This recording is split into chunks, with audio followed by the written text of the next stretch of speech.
Tom Cruise is hanging off the side of a plane. Do I really need to say anything else? Mission Impossible Rogue Nation is the fifth installment in the Mission Impossible series. Once again, Tom Cruise coming back to us is Ethan Hunt, and again in trouble as IMF is being disbanded in this crazy new villainous conglomeration called the Syndicate is supposedly doing some weird things. But Ethan has to prove it because nobody believes him. This is another Mission Impossible movie right down the line. Audacious stunts, a little bit of side humor from Simon Pegg, a little bit of crazy superstar action with hanging off planes. Okay, maybe a lot of that.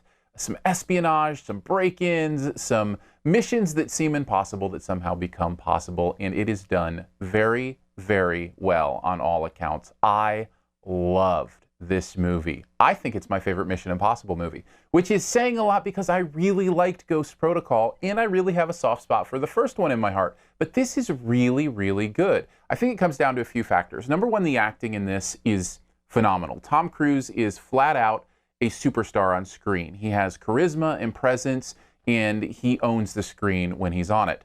Unless, of course, he's matched by somebody else, which this Rebecca Ferguson chick that's playing opposite him in this matches him on screen.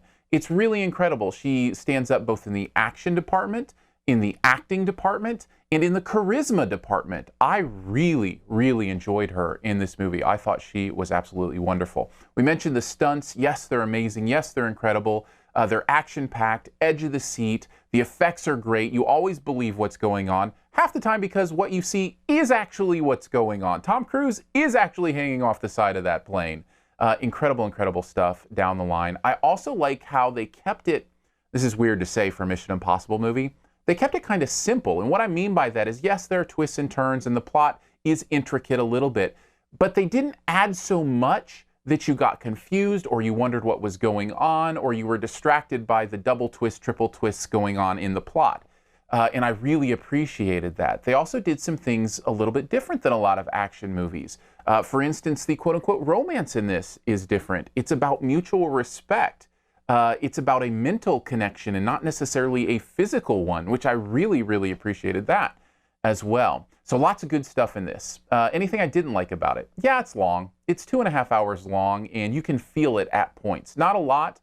The truth is there was an action set piece right when I needed one all the time, so I was engaged. But there are these spaces where you can feel it a little bit. You can also feel that typical plot convenience thing that happens with a lot of action movies. That happens here and there through the movie where things happen and you're like, oh, that kind of just happened so that we could get to the next part of the plot. Still, overall, Mission Impossible Rogue Nation is a fun, entertaining, eye-catching, edge-of-your-seat action spy movie that I had a blast seeing, and I have no problem giving it a very, very solid A-. Thanks for checking out this review. If you want to see other reviews, you can check out the channel. Oh, I've got the best ever challenge here coming up, by the way, in just a bit. Before we get to that, though, I want to let you know if you click on the cards up here, that it'll shift out and you can see other reviews that have been done. You can see the website address. You can also donate to the channel, which I very much appreciate. And if you do, let me know what you want me to review. I like to review things for those who support what's going on here. It can be anything. It doesn't have to be a movie. Also, check out the Periscope. Aaron Dicer on Periscope. And I'm Periscoping every single movie I go to, which, by the way, is 2 or 3 or 4 movies a weekend. So that's fun. Come right out of the movie, pop on the Periscope. Like to hang out with you and chat about the movie as soon as it's over. So that's a lot of fun.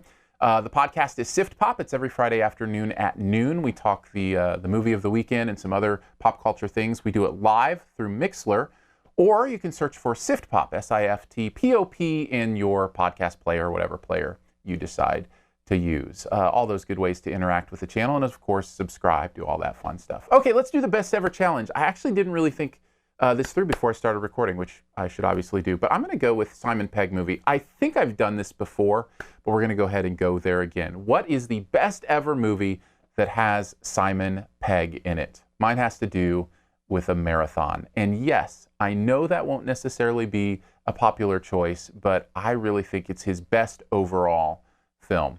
Take a guess at mine in the comments, and you can put yours there as well, and we'll have that conversation. And as always, here's 5 extra seconds to hit the subscribe button right down in this corner.